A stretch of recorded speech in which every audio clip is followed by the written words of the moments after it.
በስመ አብ ወወልድ ወመንፈስ ቅዱስ አሐዱ አምላክ አሜን። እንኳን ለጾመ ነቢያት በሰላም አደረሳችሁ አደረሰን። ከደብረ ታቦር ግርጌ 9 የጌታ ደቀ መዛሙርት ታላቅ ፈተና ገጠማቸው። አንድ ሰው ስለ ልጁ ሕመም ወይም ደዌ ተማጸናቸው።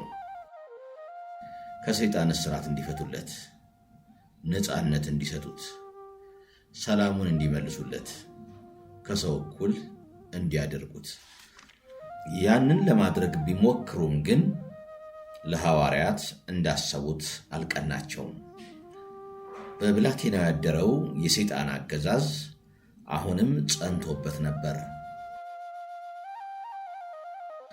ይህ መንፈስ ከደቀ መዛሙርቱ ጋር ለነበረው ሕዝብና ለጻፎች መከራከሪያ ሆኖ ነበረ። በዚህ ብርቱ ክርክር መሃል ጌታችን ምስጢረ መንግሥቱን ከገለጠላቸው 3ቱ ሐዋርያት ጋር መጣ።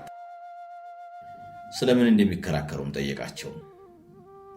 የዚያም ብላቴና አባት ተናገረ እንዲህ ሲል፣ መምህር ሆይ ዲዳ መንፈስ ያደረበትን ልጄን ወደ አንተ አምጥቻለሁ። በያዘውም ስፍራ ሁሉ ይጥለዋል፣ አረፋም ይደፍቃል፣ ጥርሱንም ያፋጫል፣ ይደርቃልም። እንዲያወጡለትም ለደቀ መዛሙርትህ ነገርኳቸው፣ አልቻሉምም። የማቴዎስ ወንጌል ምዕራፍ 17 ከቁጥር 11 እስከ 15። ጌታችንም እርሱ ከእነርሱ ጋር በአካል ባልነበረበት ጊዜ ደቀ መዛሙርቱ ለምዕመናን መድኃኒትን መስጠት ባለመቻላቸው ወቀሳቸው። ያ መንፈስ ግን ለጌታ ተገዛ፣ ታዞም ወጣ። ያም ብላቴና ጤናማ ሆነ። በዚህ አጋጣሚ ሐዋርያት በምስጢር ለጌታ ያነሱት አንድ መሰረታዊ ጥያቄ ነበረ። እኛ ልናወጣው ያልቻልን ስለምንድን ነው? ጥያቄው የሐዋርያት ብቻ ሳይሆን ሐዋርያት የገጠማቸውን ፈተና ያዩ በየዘመኑ የተነሱና የሚነሱ ወገኖችም ነው። የጌታችን መልስ ግን ስለ እምነታችሁ ማነስ ነው። እውነት እላችኋለሁ የሰናፍጭ ቅንጣት የሚያህል እምነት ቢኖራችሁ ይህን ተራራ ከዚህ ወደዚያ እለፍ ብትሉት ያልፋል፣ የሚሳናችሁ ነገር የለም። ይህ አይነት ግን ከጸሎትና ከጾም በቀር አይወጣም የሚል ነበር። ማቴዎስ ምዕራፍ 17 ቁጥር 20። ከጸሎትና ከጾም በቀር አይወጣም። አብሮ አደግ ጋኔን። ጠላታችን ሰይጣንን ለማሸነፍ በእምነት የሚፈጸም ጾም ጸሎት መቼም ቢሆን የምንጠቀምበት ዕቃ ጦራችን ነው። በተለይ ግን ጌታችን ይህ አይነት ይህ ወገን በማለት የገለጸውን ሊቃውንቱ ደግሞ አብሮ አደግ ጋኔን በማለት የተረጎሙትንና ለይተው የነገሩንን የሰይጣን ውጊያ በአሸናፊነት ለመወጣት ጾም ጸሎት አስፈላጊያችን ነው። ማቴዎስ 17:21፣ ማርቆስ 9:29። ጌታችን መድኃኒታችን ኢየሱስ ክርስቶስ የገሰጸው በዚህ ብላቴና ላይ ያደረው መንፈስ አሰራር በግልጽ ተቀምጧል። የብላቴናው አባት ሲያስረዳ የሚጥል ቦታ ሳይመርጥ በእሳት በውሃ ላይ አረፋ የሚያስደፍቅ ጥርስን የሚያስፏጭ የሞት አስመስሎ የሚያደርቅ ነው። ማርቆስ 9:18።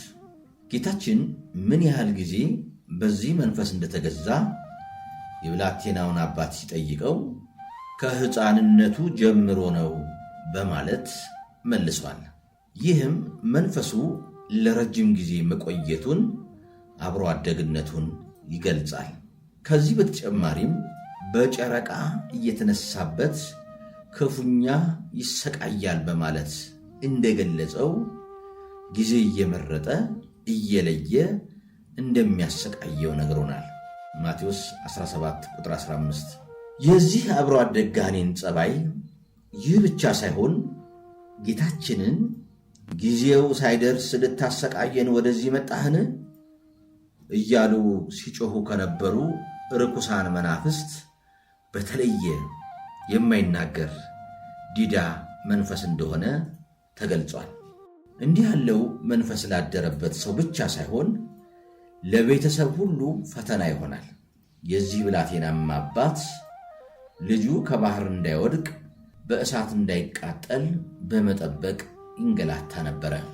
ዛሬም ድረስ በብዙ ገጠመኞቻችን እንደምናየው በሕፃንነት ወራታቸው ለዕድሜ ባህሪያቸው የማይስማማ ክፉ ሥራን ሕፃናት እንዲፈጽሙ በማድረግ በኃጢአት ለማሳደግ ካልሆነም በስቃይ ለማኖር አጋንንት ይተጋሉ።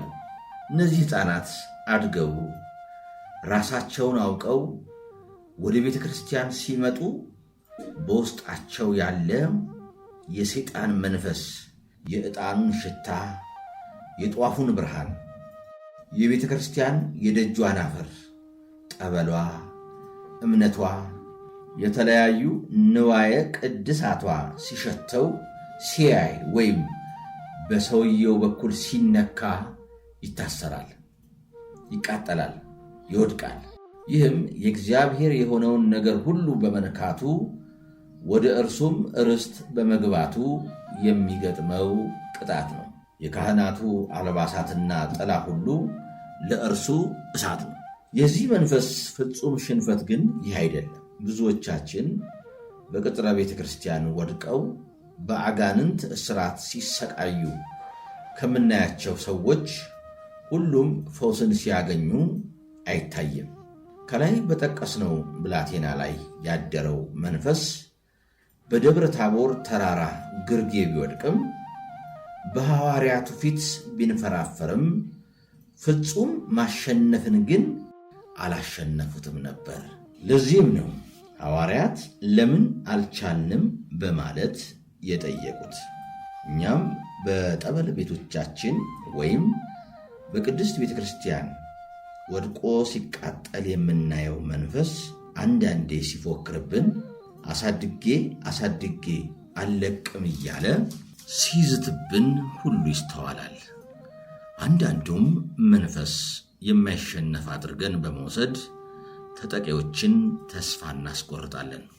ጌታ ግን ቀድሞ እንደተጠቀሰው ለዚህ አይነቱ አብሮ አደግ መንፈስ ሽንፈት በግልጽ ከእምነት ጋር የሆነ ጾም ጸሎት እንደሚያስፈልግ ነግሮናል። እንዲህ ያለውን መንፈስ ከራሳችን ወይም ከወንድሞቻችን ብዙ ጊዜ ለማስወጣት ብንታገልም ታማሚው አዳኞች ሆነን የምንቀርበውም ለማሸነፍ በማሰብ ከእምነት ጋር ጾምና ጸሎትን ስለማንይዝ ቢወጣም ተመልሶ እየገባ ለነፍስም ለሥጋም ደዌ መሆኑን ይቀጥላል። ከዚያም ያ ሰው በጥንቆላ በማመን ወይም በኑፋቄ በመመላለስ ከቅድስት ቤተ ክርስቲያን ወይም ከምዕመናን ሲርቅ በሥጋ ማሰቃየቱን፣ በሰው ፊት ማዋረዱን ሊተወው ይችላል። ይህም ለዚህ ሰው ለቤተሰቦቹ ወይም ለሌላው ተመልካች የተፈወሰ መስሎ ይታያል። ያ የሆነው ግን ሰይጣን ከሕፃንነቱ ጀምሮ ያደረበት ዓላማ ከቅድስት ቤተ ክርስቲያን ወግቶ ለማስወጣት በመሆኑ ዓላማውን ሰውየው በራሱ ፈቃድ ከፈጸመለት እግዚአብሔርንና ሕዝቡን መርገም ከጀመረ በሥጋ ማሰቃየቱን ሊተውለት ይችላል። ውጊያውንም ያቆማል። ምርኮኛን ወደ ጦር ሜዳ እንዳይመለስ ደግሞም እንዳይዋጋ ይጠበቃል እንጂ ማንስ በቅጥሩ አስገብቶ ይወጋዋል? ይህ በሰው ሥርዓትስ ያለ አይደለምን? የእግዚአብሔር ዕቃ ጦር። ጌታችን ሰይጣን የሚሸነፍበት ዕቃ ጦር ወይም ጦር መሳሪያ እምነት፣ ጾምና ጸሎት መሆኑን ለሐዋርያቱ ነገራቸው። ለምዕመናን ከምንም በላይ ኃይል የሚሆነው እምነት ነው። እምነት ግን ሀልዎተ እግዚአብሔርን መቀበልና ፈቃዱን መጠበቅ ብቻ አይደለም። ሰይጣንን ለማሸነፍ ራሱን ሰይጣንን ለሰው ልጆች ሕይወት ጥፋት በትጋት የቆመ መንፈሳዊ ባለጋራ መሆኑን ማመን ያስፈልጋል። ጠላት እንዳለን ካላመንን ለውጊያ አንወጣምና። ጌታም ለምዕመናን ብርቱ ጠላታቸው ሰይጣን መሆኑን በጉልህ ሲገልጥ ይህን ተራራ ማቴዎስ 17 ቁጥር 20 ብሎታል። ቅዱስ ጳውሎስም መጋደላችን ከደምና ከሥጋ ጋር አይደለምና ከአለቆችና ከሥልጣናት ጋር ከዚህም ከጨለማ ዓለም ገዢዎች ጋር በሰማያዊም ስፍራ ካለ ከክፋት መንፈሳውያን ሠራዊት ጋር ነው እንጂ ብሏል። ስለዚህ በቅድሚያ የሰይጣንን ጠላትነት አምኖ እክህደከ በማለት ግንባርን ለይቶ የመድኃኒታችንን ስም በመያዝ መዋጋት ለአሸናፊነት ያበቃል። ከላይ በተጠቀሰው ታሪክ ላይም ጌታ ሐዋርያቱን ስለ እምነታችሁ ማነስ ነው ማለቱና የብላቴናውንም አባት ለሚያምን ሁሉ ይቻላል ማርቆስ 9:23 በማለት መመለሱ ለአሸናፊነት እምነት ቁልፍ ሚና እንዳለው ያስረዳል። ስለ ጸሎት ጉልበትነትም ወደ ፈተና እንዳትገቡ ትጉና ጸልዩ በማለት ጌታ ሲያስተምር፣ ሐዋርያው ቅዱስ ያዕቆብ ደግሞ ትፈወሱም ዘንድ እያንዳንዱ ስለ ሌላው ይጸልይ፣ የጻድቅ ሰው ጸሎት በሥራዋ እጅግ ኃይልን ታደርጋለች ብሎናል። ያዕቆብ 5 ቁጥር 16። ጾም ደግሞ ከዚህ የጸሎት ትጋት ጋር ተዋህዶ ተራራን የሚያፈርስ አቅም እንደሚሰጥ ጌታ ይህ አይነት ግን ከጸሎትና ከጦም በቀር አይወጣም ባለው ቃሉ ግልጽ ሆኗል። ጾመ ሥጋን የሚያደክም ቢሆንም መንፈሳዊ ኃይልን በእጅጉ የሚያጎናጽፍ ነው። ለመንፈሳውያን የሥጋ ድካም የሽንፈት ምክንያት ሳይሆን ከእግዚአብሔር የሚገኘውን የኃይል ጸጋ የሚያድል ነው። ቅዱስ ጳውሎስም ስደክም ያን ጊዜ ኃይለኛ ነኝ፣ ሁለተኛ ቆሮንቶስ ምዕራፍ 12 ቁጥር 10። ደካሞችን የእግዚአብሔር መንፈስ ያግዛቸዋል፣ ሮሜ 8:26። ስለዚህ ጌታችን እንደነገረን ከእምነት ጋር የምንይዘው ጾም ጸሎት ጠላትን ድል የምንነሳበት ዕቃ ጦራችን ነው። ጾም ጸሎት ለምን? በመንፈሳዊ ተጋድሎ ውስጥ ጾምና ጸሎት እንደ ዕቃ ጦር የተመረጡበት ምክንያት አለ። አስቀድሞ ሰይጣን በዓለም መላእክት ከቅዱሳን መላእክት ጋር ተዋግቶ ወደ ምድር እንደተጣለ ቅዱስ መጽሐፍ ሲያስረዳ፣ በሰማይም ሰልፍ ሆነ፣ ሚካኤልና መላእክቱ ዘንዶውን ተዋጉ፣ ዘንዶውም ከመላእክቱ ጋር ተዋጋ፣ አልቻላቸውምም።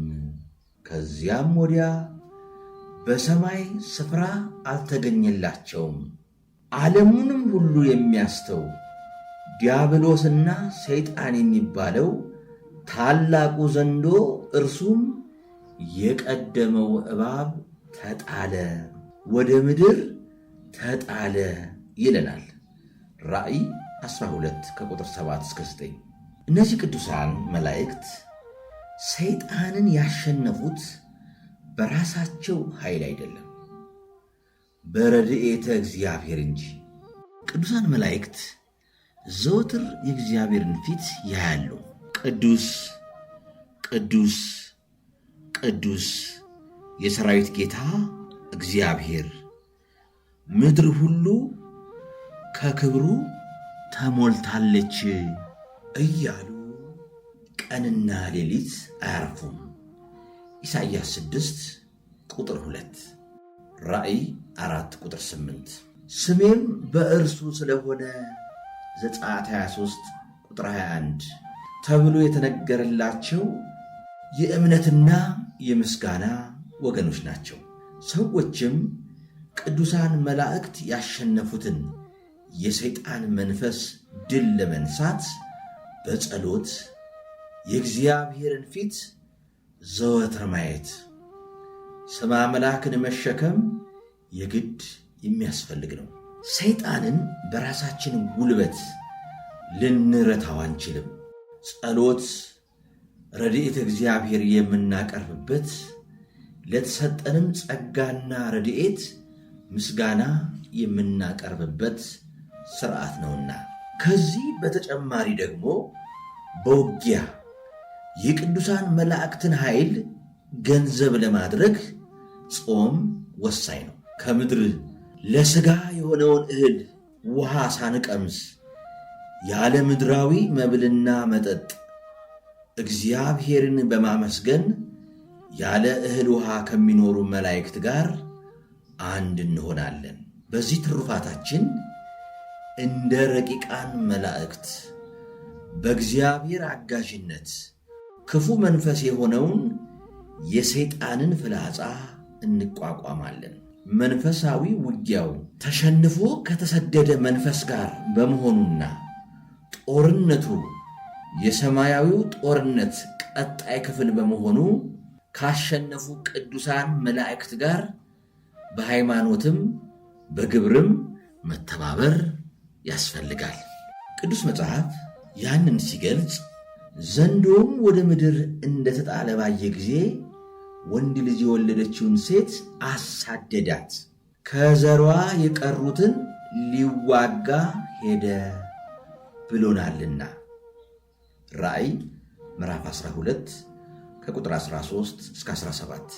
ስለዚህ በዚህ ጦርነት ከመላእክት ጋር በኃይል አቻ ሆነን እንድንገኝ በጾም ከሥጋ ፍትወት ከስስት ጸድተን በምጽዋት ሌላውን ባልንጀሮቻችንን ለማገልገል መብረር አለብን። በጸሎትም ደካማ መሆናችንን በማመን ለበደላችን ይቅርታን በመጠየቅ በነፍስ ቅድስናችን አቻ ለመሆን መትጋት ያስፈልጋል። እነዚህ ሁለቱ መልካም ሥራዎች ከምድር ከፍ ከፍ የሚያደርጉንና በጠላታችን ላይ ኃይልን የሚሰጡን ሁለት አክናፈ ጸጋዎቻችን ይሆናሉ። ጌታችን በገዳመ ቆሮንቶስ ለ40 ቀናት በጾመ ጊዜም መራቡን አይቶ ሰይጣን እንዲበላ በማግባባት ለመፈተን ሲሞክር ሰው በእንጀራ ብቻ አይኖርም ባለው ቃሉ ረድቶታል። በዚህም ጾምን መስበር ለአጋንንት ደስታ እንደሚሰጣቸው መጾም ደግሞ ድል የሚሸነፉበት መሳሪያ መሆኑን አውቀናል። ማቴዎስ 4 ቁጥር 4። ጾም ጸሎት አብሮ አደግ ለተባለ ከላይ ለተጠቀሰው ጋኔን ብቻ ሳይሆን ሰውን በተለያየ መንገድ ለሚዋጉ ርኩሳን መናፍስት ሁሉ ማሸነፊያ ኃይል ነው። በሥጋችን ለማደር በቤተሰባችን መካከል በመመላለስ በማኅበርና በሀገር ደረጃም ለሚያሰቃየን አብሮ አደግ ፈተና ወይም ችግር ሁሉ ጾም ጸሎት በእውነት ኃይልን ያደርጋል። ከኛ ብቻ ሰይጣንን ለማሳደድ ሳይሆን ከባልንጀሮቻችንም ጭምር በመሆኑ ከእነርሱም ወጥቶ እንዲሰደድ በጾም በጸሎት ስላልተመላለሱ ምዕመናንም መቆም ይገባናል። የእኛ ድካም ለእነርሱ አይሰራም በማለት በጥርጥር እንዳንያዝ ያስፈልጋል። ለእነርሱ ረድኤተ እግዚአብሔርን ለማቅረብ የእኛም እውነተኛ እምነትና ጾም ጸሎት ካለ ይሳካል። አስከሬን ይዘው በኤልሳ መቃብር ላይ የጣሉትና ያም ሙት እንዲነሳ ምክንያት ስለሆኑት ሰዎች እናስብ። በእምነት በጾምና በጸሎቱ ጌታችን ወደ ሊቀ ሐዋርያት ያቀረበው ቆርኔሌዎስ አብረውት ለነበሩት ዘመዶቹና የቅርብ ወዳጆቹ ጸጋው እንዴት እንደተረፈ እናስተውል። ሁለተኛ ነገሥት ምዕራፍ 13 ቁጥር 21፣ የሐዋርያት ሥራ ምዕራፍ 24 ቁጥር 43። በመሆኑ ለእኛም ለባልንጀሮቻችንም መንፈሳዊ ኃይልን አግኝተን በጠላታችን ላይ እንድናይል ከፊታችን የሚገጥመንን የጾመ ነቢያት ጊዜ ሁላችንም እንድንጠቀምበት የፈጣሪ እርዳታ የቅዱሳንም አማላጅነት አይለየን።